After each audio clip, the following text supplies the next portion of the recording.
menerima bantuan mesin PCR dan masker dari Badan Nasional Penanggulangan Bencana (BNPB) pada Sabtu 28 Agustus 2021 hari ini.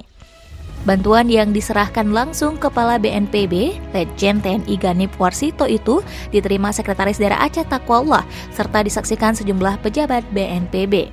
Pangdam Iskandar Muda Majen TNI Ahmad Marzuki, Ketua DPRA yang diwakili Ketua Komisi 6 Tengku Haji Irawan Abdullah SAG, Bupati Aceh Besar Mawardi Ali, Kepala SKPA, pejabat Polda Aceh, dan prosesi serah terima berlangsung di lobi kantor Gubernur Aceh.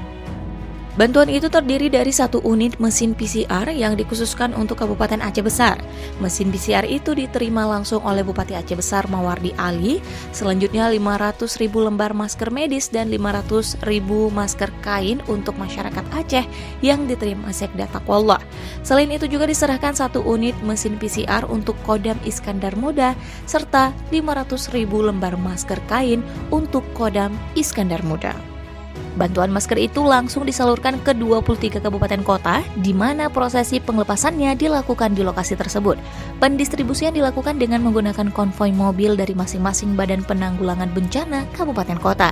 Sekda Aceh, yang pada kesempatan itu mewakili Gubernur Aceh, menyampaikan terima kasih atas bantuan yang diberikan BNPB. Selanjutnya, pemerintah Aceh juga telah beberapa kali mendistribusikan masker untuk seluruh kabupaten kota di Aceh. Sementara itu pula, Letjen TNI Ganip Warsito dalam sambutannya menyebutkan Aceh merupakan daerah dengan kasus aktif COVID-19 yang tinggi. Selain itu, angka kematian terkait COVID-19 di Aceh juga disebut terhitung tinggi. Sementara angka kesembuhan dikatakan menuju angka yang bagus dan selanjutnya, tingkat testing dan tracing di Aceh juga dikatakan masih rendah. Begitu juga dengan tingkat kedisiplinan penggunaan masker yang masih butuh untuk terus ditingkatkan. Ia juga menyampaikan terima kasih atas dukungan pemerintah Aceh atas terselenggaranya kegiatan tersebut.